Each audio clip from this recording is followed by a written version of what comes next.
pagpreserbar sa atong dialekto sa natad sa musika, naghatag kini og dalan aron nga maipakita kanato sa tibuok kalibutan kung unsa kamay nungdanon ang atong kultura ug kailhanan isip mga bisdak.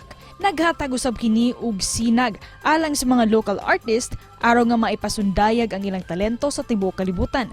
Ang Vispop usa ka music platform aron nga matagan og higayon ang mga local artist nga maipakita ang ilang katakos sa paghatag og kinabuhi sa Cebuano music.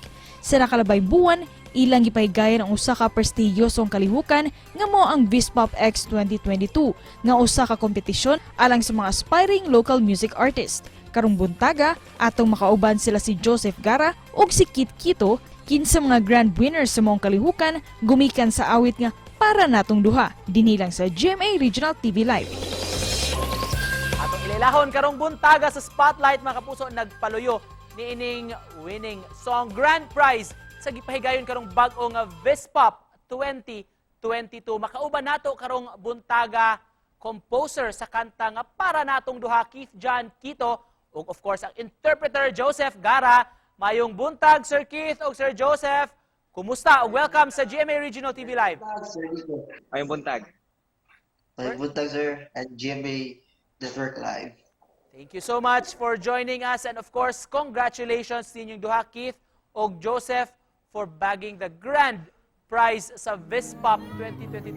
Kumusta? After a few weeks, sink in na ba ang inyong kadaugan sa kompetisyon? Ako, nising-in ako na yun. Wako kayo mo sa composer kung ising-in na ba. Kay busy mo na siya itong time. Sir, sa ako ang aside is, actually, medyo naka-move on ako. Medyo disingkin na ako. But during that time, wala ko sa event. So, medyo dali ako naka-move on. Let me start with Joseph. Can you take us back during the finals night? Sir, kumusta ang imong experience? It was a good experience. Actually, second time naman to na ako, no? Way back 2016 po for Vispop 4.0. And then karon nga ang experience na ko karon is mas pahalo na ang Vispop karon, mas bongga. Sir Keith, kini inyong winning piece Para Natong Duha. Unsa may istorya aning kantaha, sir? Iyan ang experience. No, actually, disclaimer lang, dili na ako yung experience. Story of someone else is but siyempre, ang akong inspiration is na ko yangayan na someone. And then, wala pa yung chance, malabo ba na. But ang story sa song itself is, I drew it from like Korean drama. Kaya ako. How about you, Sir Joseph? Ikaw, isip usa ka performer sa singer, unsa nimo pag-manage sa pag-interpret sa song? Doon may sikreto, sir? Actually, no, tell you honestly, katong kanta halisod siya, daghan siya o pasikot-sikot, daghang hitabo within the song, lahi-lahi ang iyang kanang na ay time signature. Siguro galisod ko ato pag memorize, no, especially sa lyrics. Ang ako lang yung sikreto is isabot lang yun nako ang kanta. Unsa may tips nga mahatag nimo kaning mga gusto nga mangharana kuno aron makuha ang tamis nga oo sa ilang higugma? Tips? Suway lang, kantahi lang. Kay wala may kumus pagsuway, di ba? Kay ang uban mang mga girls gyud kanahan makiligon gyud na sila. Especially kung nalay gamay nga chance, kana gamay nga chance kung imo nang kantahan, muda ko na. So kantahi lang gyud. What's next for you this year, Keith o Joseph?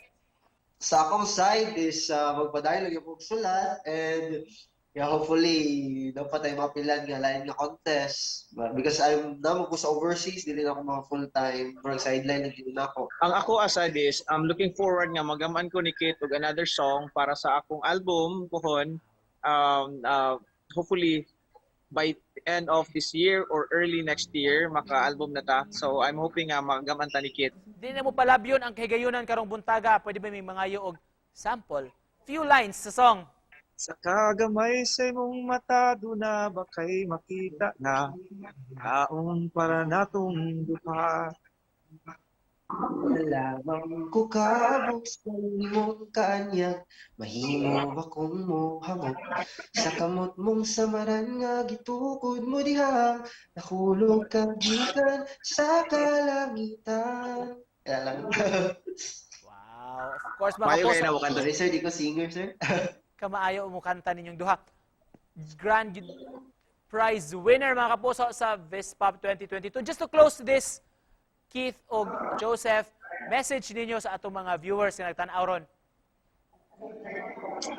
Me first,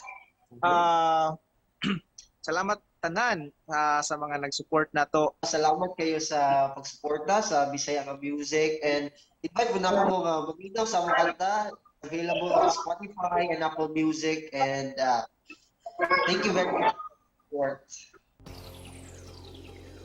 Thank you so much for joining us this morning ug congratulations kaninyo sa inyong kadaugan sa Vispop, mga kapusong songwriter si Keith Quito ug of course ang interpreter Joseph Gara. Daghang salamat. Dan salamat. Salamat sir.